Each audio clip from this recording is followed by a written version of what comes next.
약속하신 하나님의 말씀은 구약 성경에 있는 아모스입니다. 구약 성경에 있는 아모스 5장 21절에서 27절 말씀까지 저희들이 보도록 하겠습니다. 구약 성경입니다. 구약 성경 1279면 구약 성경 1279면에 있는 아모스 5장 21절에서 27절 말씀입니다.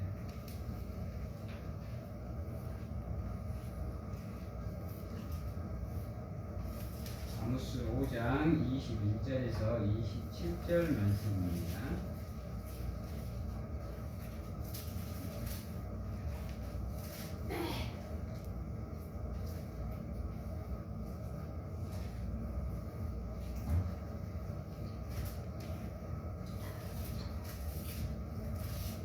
구약성경 1279면에 있는 아모스 5장 21절에서 27절 말씀 제가 봉독합니다. 내가 너희 절기들을 미워하여 멸시하며 너희 성회들을 기뻐하지 아니하나니 너희가 내게 번제나 소제를 드릴지라도 내가 받지 아니할 것이요 너희의 살찐 희생의 화목제도 내가 돌아보지 아니하리라. 내 노랫소리를 내 앞에서 그칠지어다. 내 비파소리도 내가 듣지 아니하리라. 오직 정의를 물같이 공의를 마르지 않는 강같이 흐르게 할지어다. 이스라엘 족속아 너희가 40년 동안 광야에서 희생과 소제물을 내게 드렸느냐? 너희가 너희 왕 식구가 기운과 너희 우상들과 너희가 너희를 위하여 만든 신들의 별 형상을 지고 가리라. 내가 너희를 다메섹 밖으로 사로잡혀 가게 하리라. 그의 이름이 만군의 하나님이라 불리는 여호와께서 말씀하셨느니라. 아멘.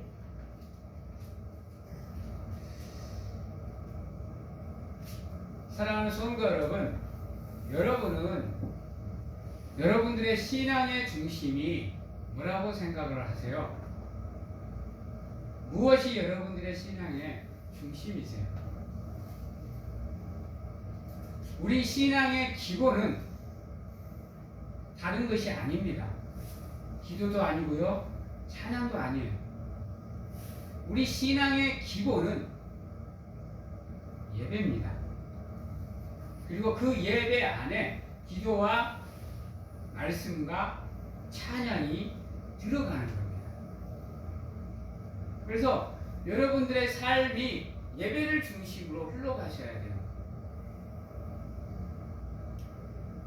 그 예배가 중심이 된다는 것은 교회에서뿐만 아니라 여러분들의 삶 속에서도 예배가 중심이 되어야 된다라는 말씀이에요. 왜냐하면요, 예배는 하나님의 이름을 영화롭게 하는 것도 되지만 무엇보다도 하나님의 축복의 통로가 예배이기 때문입니다. 하나님은 하나님의 사람을 찾으시되 다른 사람을 찾지 않습니다. 하나님은 예배하는 자를 찾습니다. 왜요? 그게 우리 신앙에서 가장 중요하기 때문입니다. 그래서 예수님께서도 말씀을 하시되 두세 사람이 모여서 내 이름을 부르는 그곳에 내가 반드시 너희와 함께 하리라 그랬습니다. 여러분, 예배는 첫 번째로 중요한 이유가 뭐냐? 바로 그 예배의 현장에 하나님이 계시기 때문입니다. 함께 하시기 때문이에요. 우리는 다른 곳에서 하나님을 만날 생각을 하지 마셔야 돼요. 하나님은 다른 곳에 안 계셔요. 하나님은 하나님의 하나님의 전에 계십니다. 그래서 하나님께서 이스라엘 백성들, 특히 남성들에게 뭐라고 얘기했느냐? 너희들은 1년에 3번 절기 때마다 하나님의 전으로 나오라 그랬습니다. 그래서 이스라엘 민족들은요, 그 절기 때마다 아무리 먼 곳에 있어도 예루살렘 성전을 찾아와서 하나님을 예배했습니다. 지금도 유대인들은 그 예배를, 그 모습을 버리지 않았어요. 근데 하나님을 믿는 우리는 어때요? 하나님을 예배하는 자리로 나오는 게 힘듭니다. 힘들어요. 이스라엘 민족들은요, 나라가 멸망하고 포로가 된 상태에서도 하나님의 성전을 위해서 하루에 3번을 기도하고 절기 때마다 하나님의 성전을 찾아 제물을 드림으로 하나님께 제사를 드렸어요. 우리는 그렇게는 안 해도 됩니다.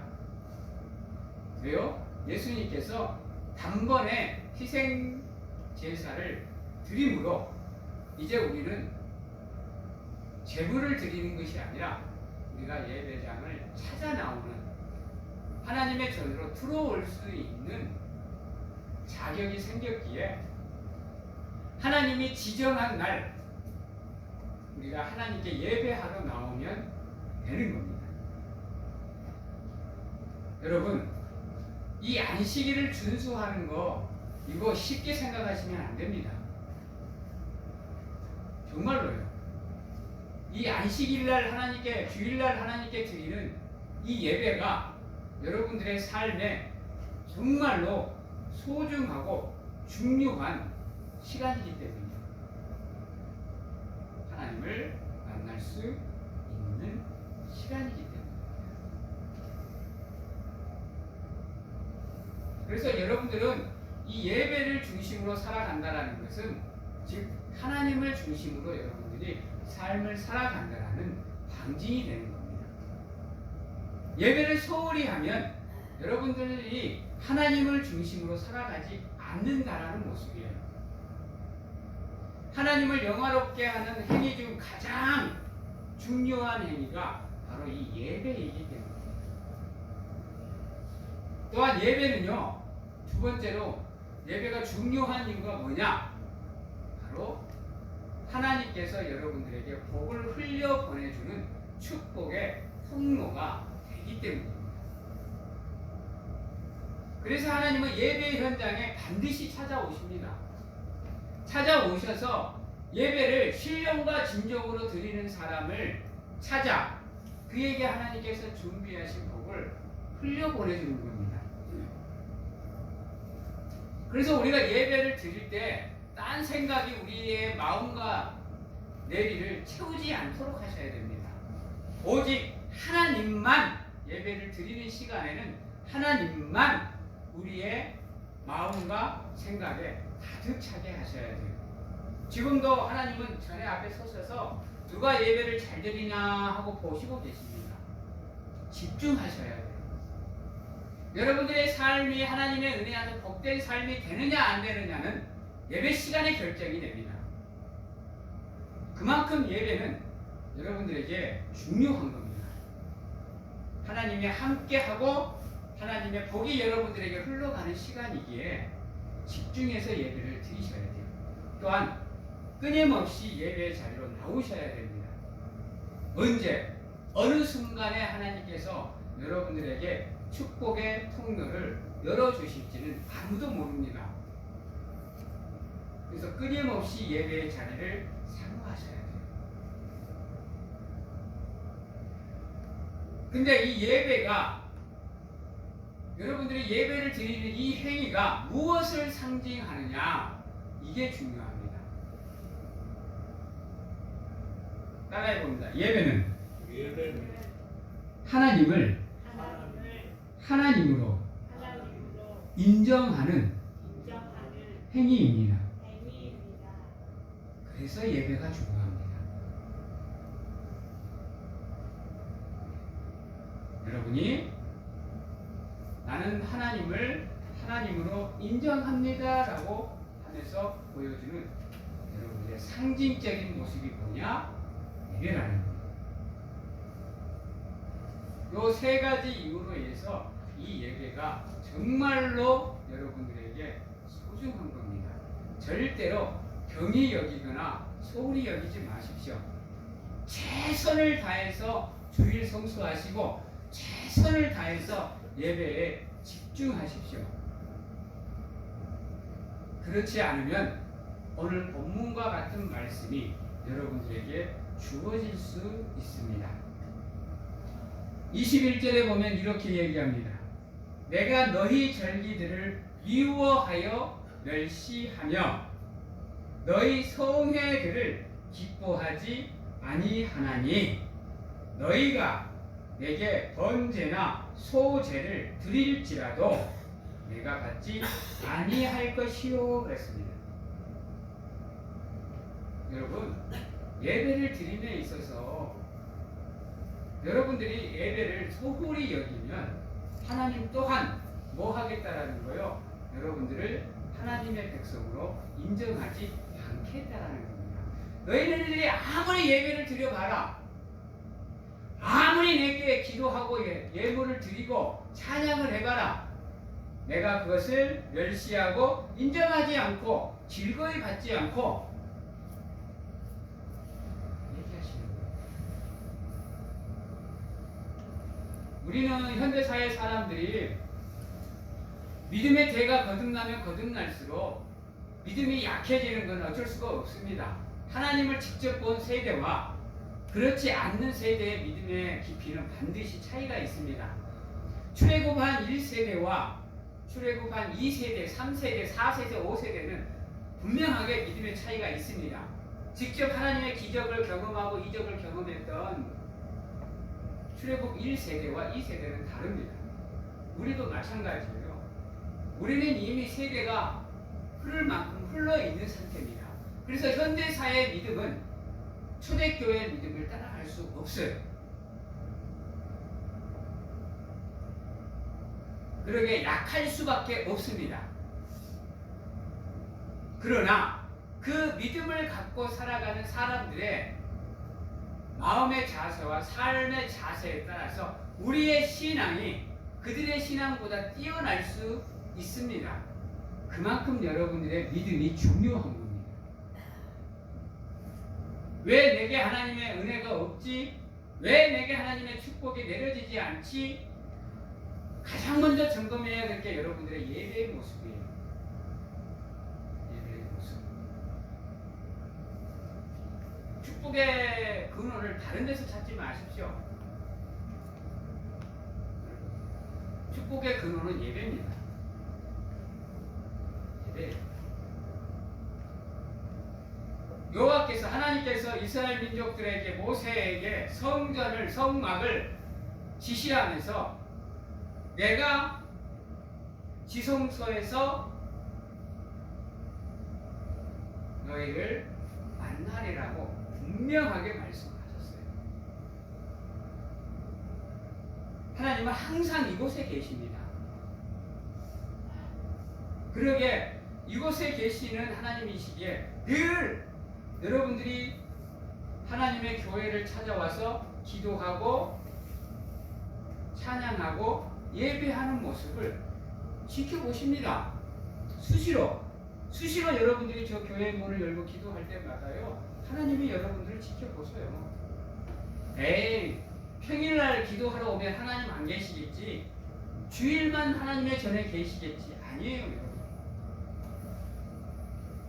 주일도 하나님이 계시지만요, 평일도 하나님은 하나님의 전에 계십니다. 그래서 수시로 하나님을 찾아와서 기도하는 여러분들의 기도의 모습을 보기도 하고 듣기도 하세요.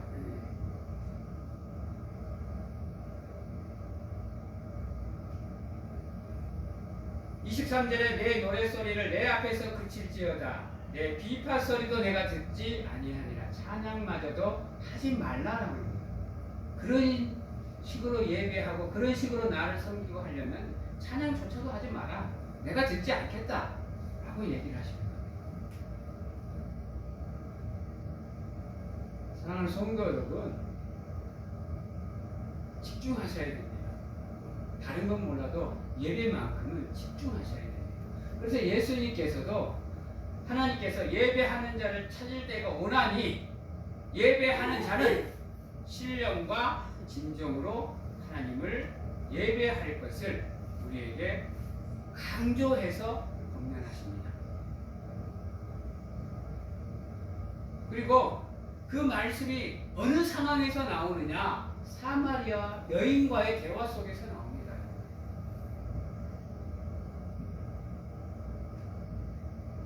삶이 망가진 사람이 예배를 통해서 그 삶이 회복될 수 있는 은혜가 주어지는 시간이 예배인 겁니다.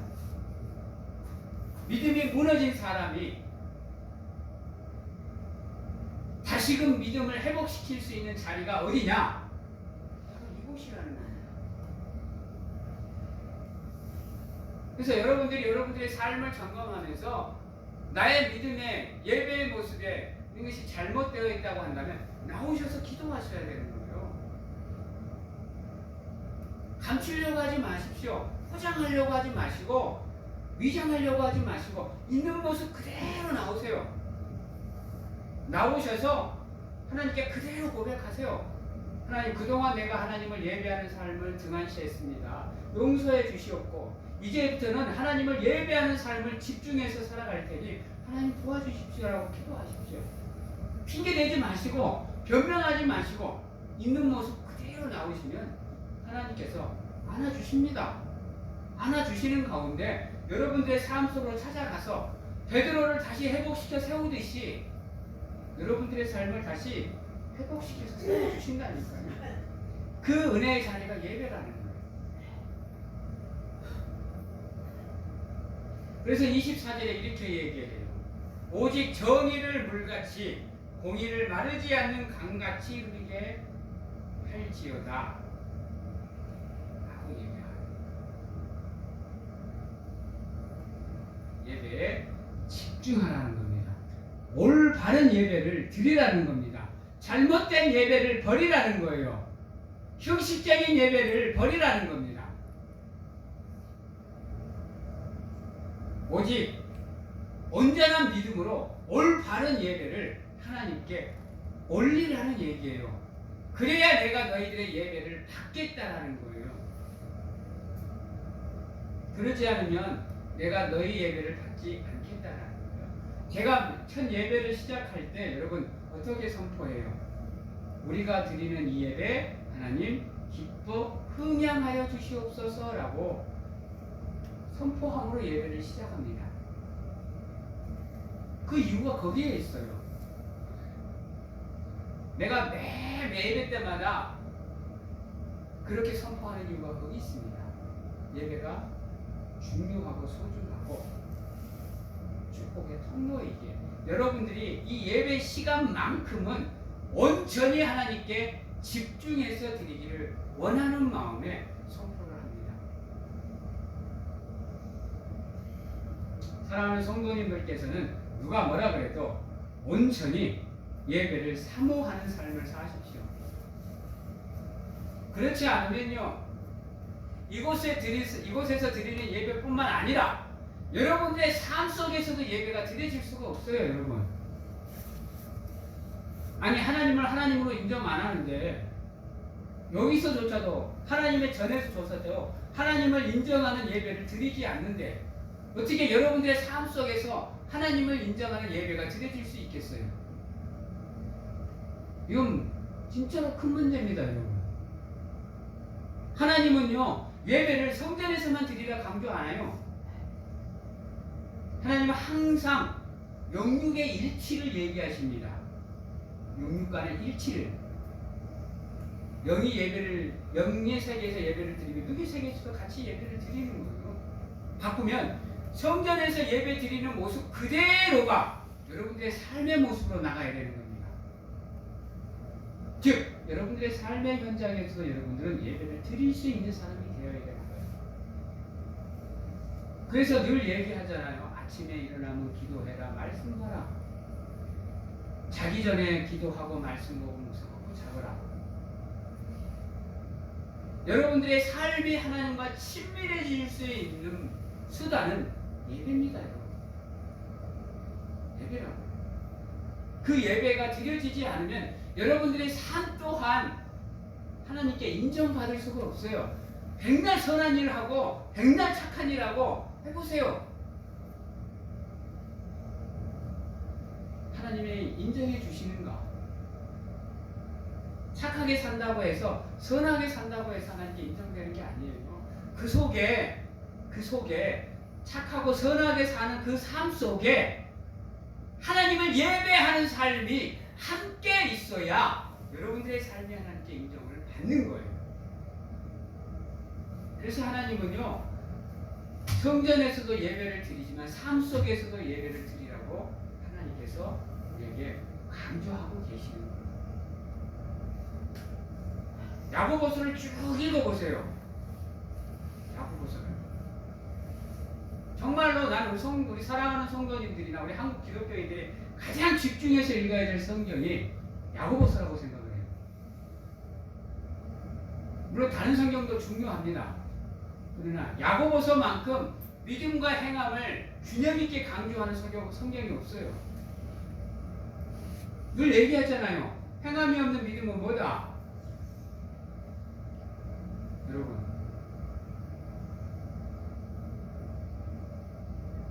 사랑하는 성도님들께서는 2024년 시작하는 전에 분명히 하나님께 결단하고 확신하고 다짐하셨을 거 아니에요. 그 다짐 속에서 분명히 하나님 올 한 해는 예배를 잘 드리겠습니다라는 결단이 있으실 거 아니에요.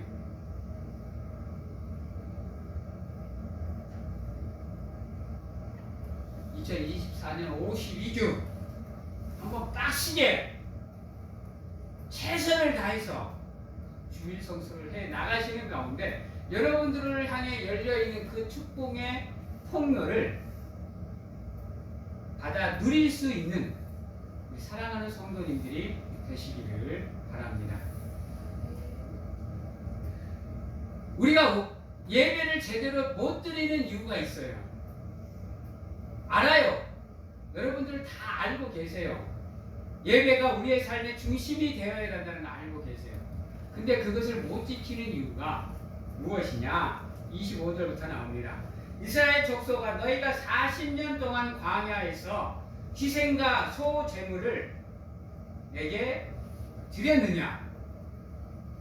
너희가 너희 왕 식국과 기운과 너희 우상들과 너희가 너희를 위하여 만든 신들의 별 형상들을 지고 가리라. 뭐라 그래요?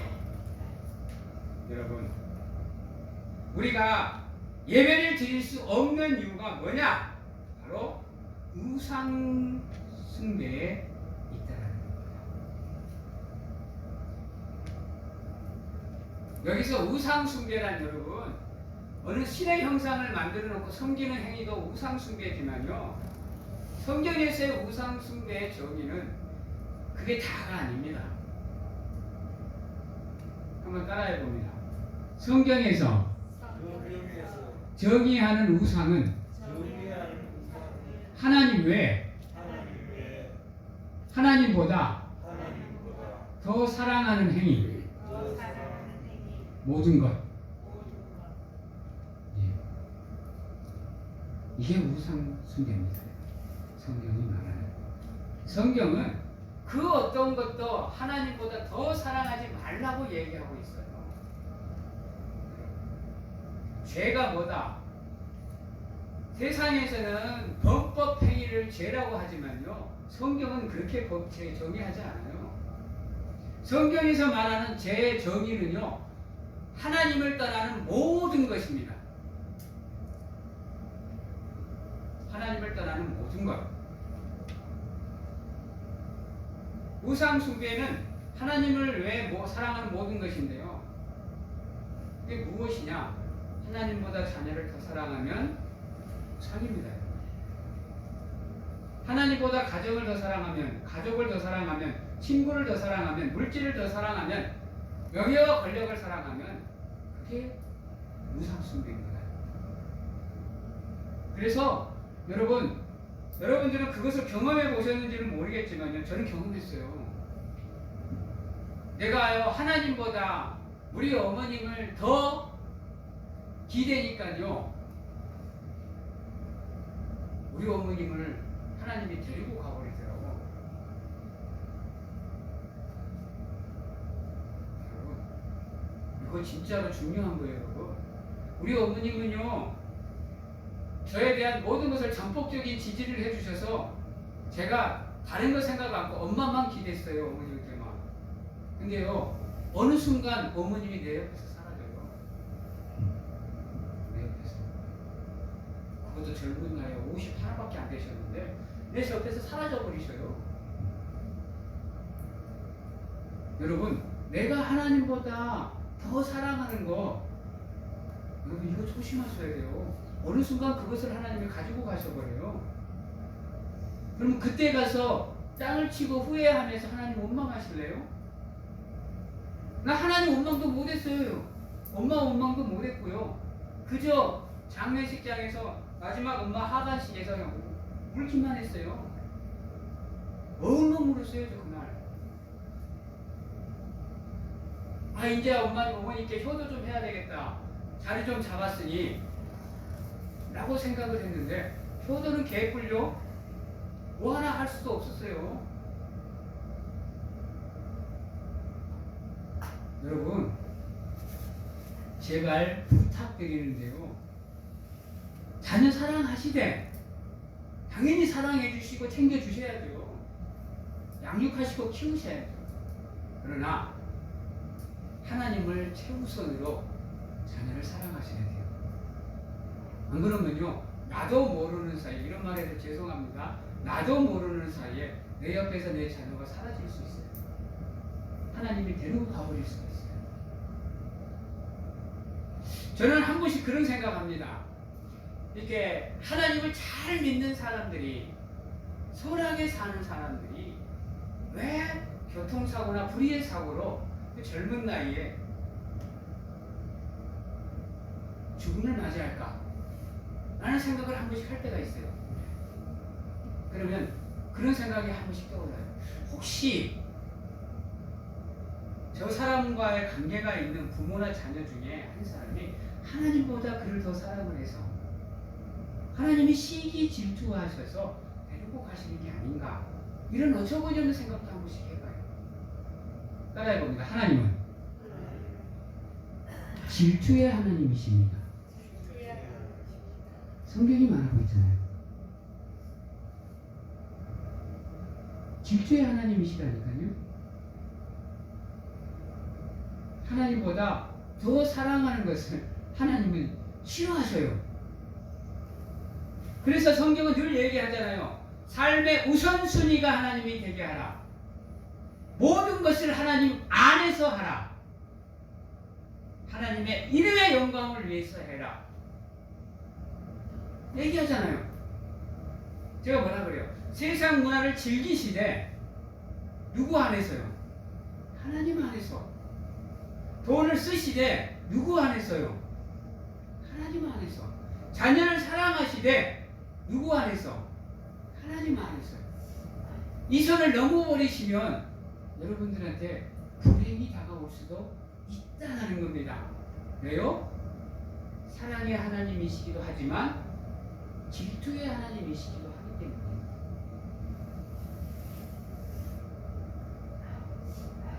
그래서 여러분들의 삶의 중심은 반드시 예배가 되셔야 됩니다.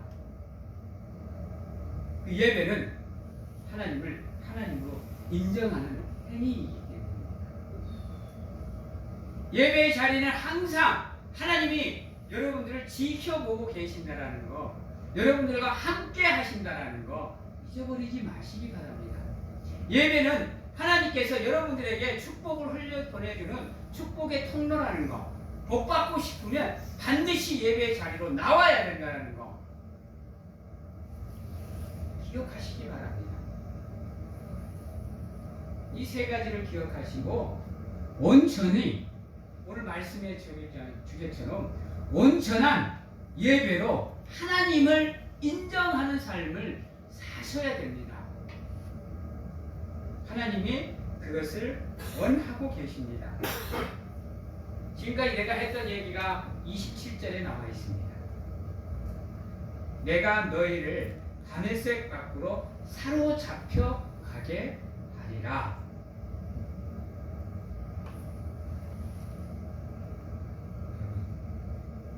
이게 이 한 줄이 정말로 무서운 말입니다. 제가 앞에 잠깐 드렸던 그 말씀들이 이 안에 들어가는 말씀입니다. 이제 말씀을 마치도록 하겠습니다. 여러분, 성도들의 삶의 중심은 무엇이다? 예배다.